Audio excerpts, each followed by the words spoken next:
น้องอายุจักปีเนาะ17 17 ปีโอ้ 17 ปี ผู้นี้เด้จักปีฮะ ผ่านกฎหมายแล้ว17 เท้า18ขอจองได้ป่ะ ได้ เป็นยังไงเมื่อยหลายเนาะ ก็ได้อยู่นี่ ได้อยู่เนาะ เออ ตามได้อยู่เนาะ ได้ใช้ได้อยู่ สบายดีมียังนี่นะน้ำบ่น้ำโอ้กระจอไปตักน้ำบ่พี่น้องบรรยากาศยามตอนเที่ยงพี่น้องเขตชนบทหมู่บ้านนี่แบบกระเจ้าใช้ชีวิตแบบเดิมๆหน่อยเด้หมู่บ้านยังอันนี้เนาะ บันพลอง บ้านพะล่องบ่แม่นพะล่องบ่ ลอง ทะลอง พะล่องโอ้ พลอง พร่อง เออ เป็นชนเผ่ายังเนาะ บ้านมันตรงฮันดี ชนเผ่ายัง เส้นเผากระเจือละตีบ กะติ ใช่ไก่ โอ้ยังโสดหรือว่ามีแฟนแล้ว โสด โสดคือเก่าแล้วเนาะ คือเก่า โอ้พี่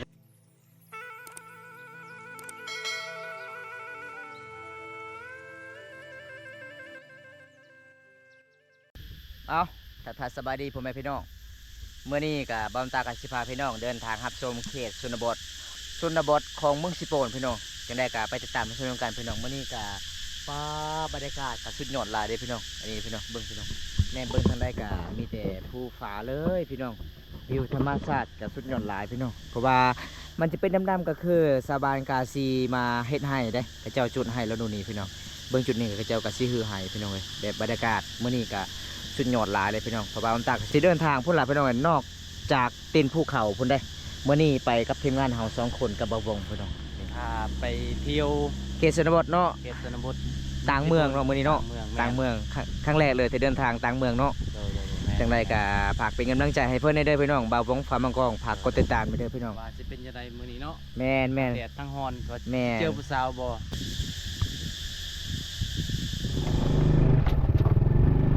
อ๋อทุกคนบรรยากาศสีบางเฮียงพี่น้องก็คือบ้านดงสวรรค์เด้อพี่น้องกินเด้ออันนี้จะเป็นขัวอูพี่น้องขัวอูบ้านดงสวรรค์พี่น้องเพราะว่าอยู่ทางเทิงก็จะเป็นขัวใหญ่อันนี้จะเป็นขัวอูสมัยแต่ก่อนพี่น้องสมัยแต่สงครามเนี่ยบรรยากาศวันนี้สุดยอดลาเลยพี่น้องสีบางเฮียงบ้านดงสวรรค์พี่น้อง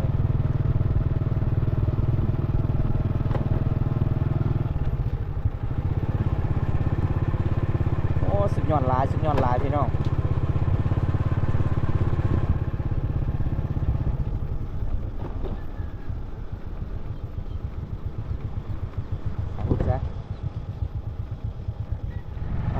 ทุกคนระยะการเดินทางเมื่อนี้กับไปไก่เด้พี่น้องเองเขตชนบทคลองชนเผ่ารีเขตเมืองสิโปนพี่น้องเมื่อนี้มีเป็นงานเฮามาทางไทยคนหนึ่งพี่น้องเอ้ยเพิ่นยังโสดบ่มีเมียบ่มีลูกนี่ล่ะพี่น้องเพิ่นก็จะเที่ยวชนบทก็เลยไปรับชมเขตมื้อนี้พี่น้องชนเผ่ารีเมืองสิโปนพี่น้องอันนี้ก็ฮอดหมู่บ้านพี่น้องเอ้ยอันนี้ก็บรรยากาศในเขตชนบทหมู่บ้านพี่น้องครั้งแรกในชีวิตเลยได้เที่ยวเขตหมู่บ้านนี้พี่น้องเอ้ย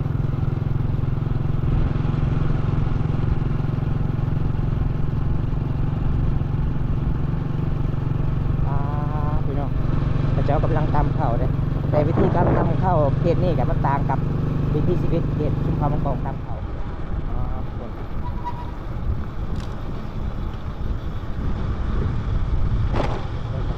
ระยะการเดินทางกับสิพอยังแน่พี่น้องเส้นทางนี้อันนี้ก็จะเป็นน้ำห้วยที่บ้านเขาเจ้าอาบน้ำบ่บางคนก็สักเสียฟ้าบางคนก็อาบน้ำพี่น้องบรรยากาศเขตนี้โอ้พี่น้อง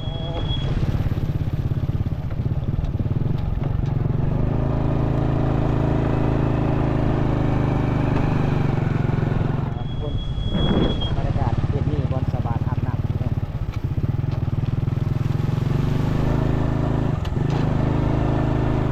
บ้านก็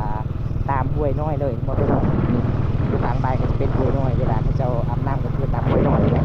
บรรยากาศประมาณนี้โอ้ยพี่น้องสุดยอดหลายพี่น้องเป็นตาหมวดเป็นตายูพี่น้องทุกคนตอนนี้ก็ฮอดหมู่บ้านนี้ยังนี่พี่น้องเขตชนบทบางตากาซิโบชื่อบ้านหลักพี่น้องเพราะว่าคลิปนี้ครั้งแรกเลยบางตาที่เดินทางพี่น้องเลยพี่น้องมาเขตนี้อันนี้ก็จะเป็นกระสอบ มันสำปะหลังเด้แบบเขาเจ้าก็สิมาขายให้ชาวเวียดนามแม่นบ่เขาเจ้าบ่มีรถก็เลยยัดใส่กระสอบรถฐานบ้านของสุนเขาตรีพี่น้องก็เขตนี้เด้มีสุนเขาตรีหมดพี่น้องทางชนบทเมืองสิโปนพี่น้อง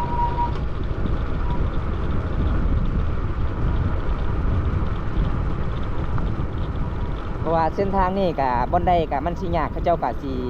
มาเฮ็ดดินดำได้ก็คือเขาเจ้าก็สิมาปลูกยางมาก่อพี่น้องหลังจากวิทย์บนเส้นทางยากเขาเจ้าก็สิบ่ได้เฮ็ดแล้วพี่น้องสิเป็นดินแดงคือเก่าเห็นบ่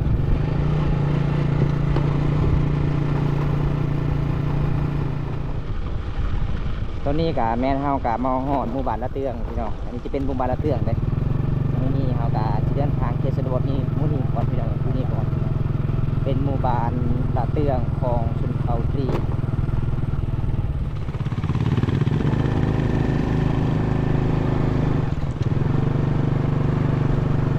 อย่ามาใบ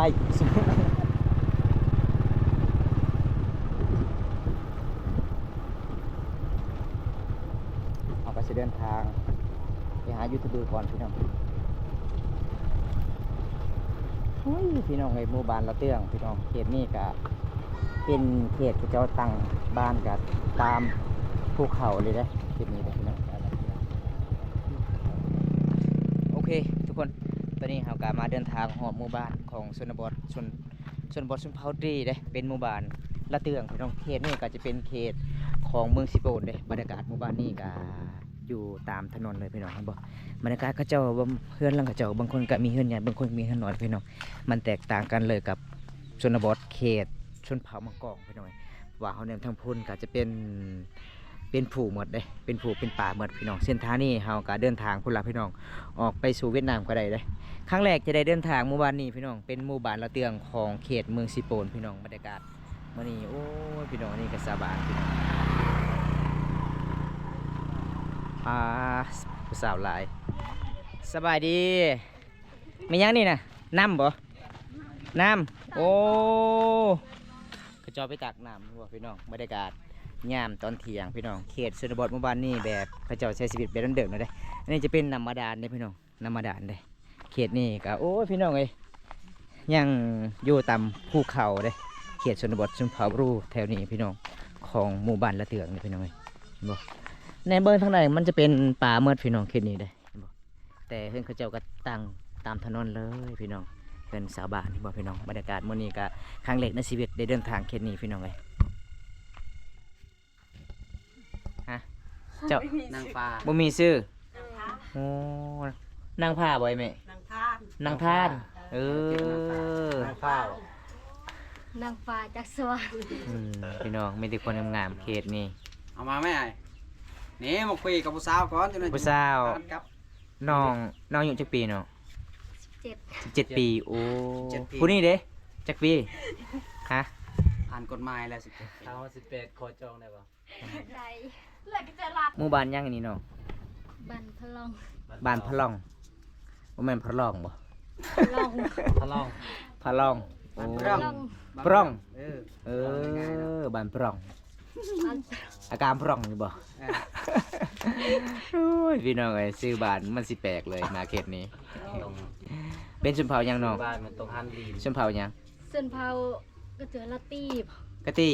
ชนเผ่าตรี อะก้อย ชนเผ่าตรีบ่ เสื้อผ้า ชนเผ่า บ ยัง รูบรูสมภาพบรู ก้อย นะ เลย เสื้อผ้ากะตี สมภาพบรูเลย ชนเผ่ายังเนาะ จะตอบว่าสมภาพบรูก็แล้วจบ ลาตอบหนึ่ง ลาตอบหนึ่ง ต้นนะ ลาตอบหนึ่ง บรูก็ได้บรูคือกันนั่นแหละเฮาสลา อ้าว เบา หมู่เจ้าไปใส่เนาะ บรู จักแหละ ไปสากโทรศัพท์บ่ มีสัญญาณบ่อยู่นี่ บ่มี บ่มี บ่มี มีแต่สันกับเธอ ไปห้องสาว บ่ได้เอาหยัง มาเดี๋ยวย่าง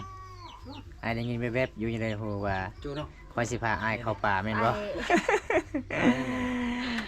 บ่น่าจะมองมันฮะ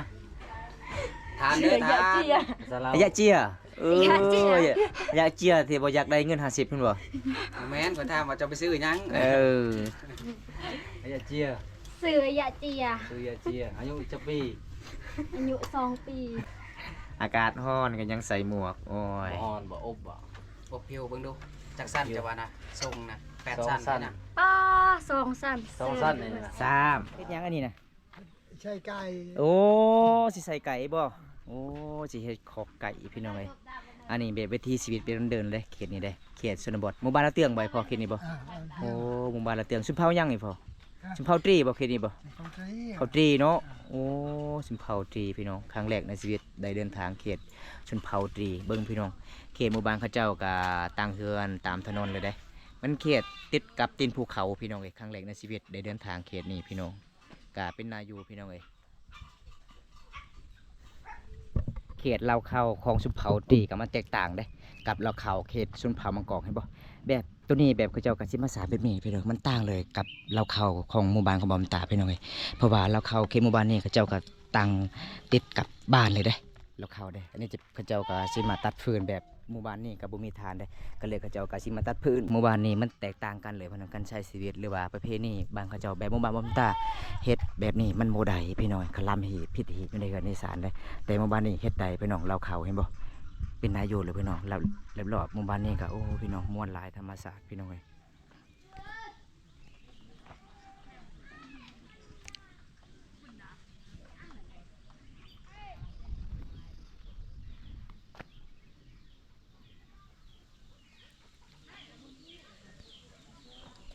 มาพลอยโอ้สาวพลอยสาวพลอยพี่น้องสาวเขตนี้มีแต่คนงามๆเลยงามแบบธรรมศาสตร์พี่น้องเอ้ยเอาละแม่ตามเลยแม่เข่าสาวเป็นยังคือบ่ตามฮะ ตามเขาคือโดนตาม ผู้นี้บ่ตามเข่าบ่ ได้ตามเขา อ๋อพี่น้องเอ้ยเขตนี่ก็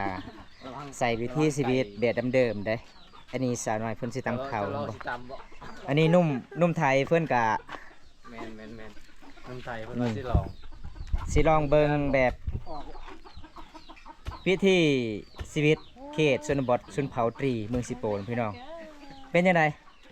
เมื่อยหลายเนาะ ก็ได้อยู่เนี่ย ได้อยู่เนาะ สิได้กินบ่เนาะ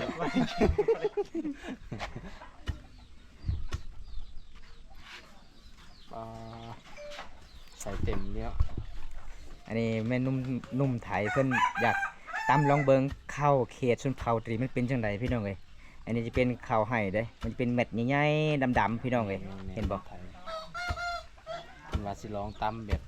วิธีชนบทบ้านเฮา ใส่ได้ไหมใส่ได้เนาะตำได้อยู่เนาะ ได้ใช้ได้อยู่ ค่อยๆอยู่มัน แล้วผู้สาวสิบ่ได้ตำแล้วมื้อนี้ผู้สาวเอ้ยเจ้าสิบ่ได้กินข้าวแล้วมื้อนี้ พอกินแล้วมันจะออก เออ มันจะออกหมดแล้วเนี่ย อันนี้ก็จะเป็นเส้นทางหนึ่งเด้จะเป็นหมู่บ้านหนึ่งอีกทางนี้พี่น้องเด้ทางนี้ก็จะเป็นดินแดงเด้อาจจะเป็นทางนี้ก็จะเป็นทางโรงเรียนในหมู่บ้านละเตียงเขาเจ้าก็จะมาเรียนหนังสือคือทางนั้นเลยพี่น้องเลยบ่บรรยากาศหมู่บ้านนี้โอ้สุดยอดหลายพี่น้องธรรมศาสตร์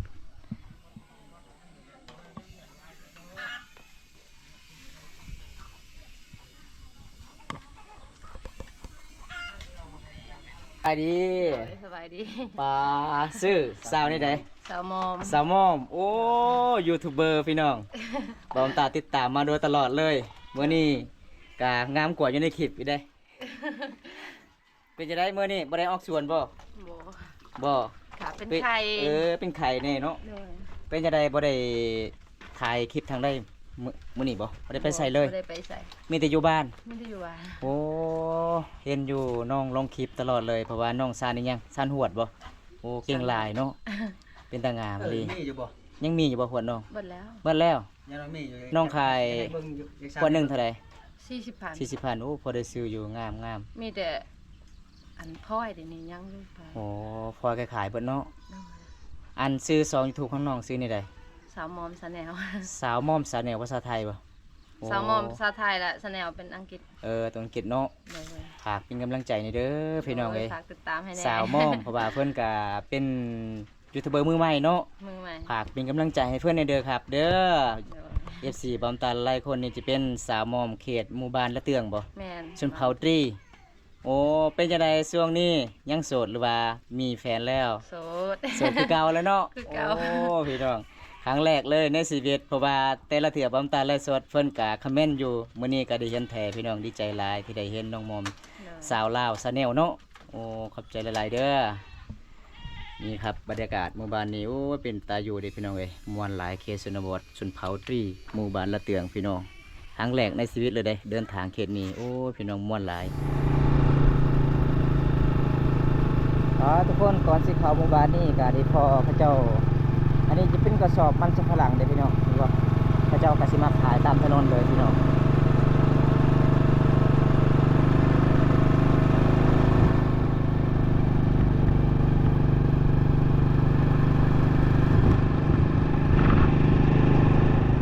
ก็ใช้ชีวิตอยู่กับธรรมศาสตร์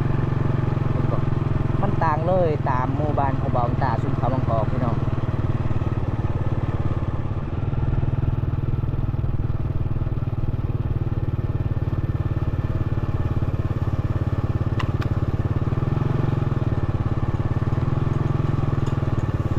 ทุกคนบรรยากาศหมู่บ้านนี้พี่น้อง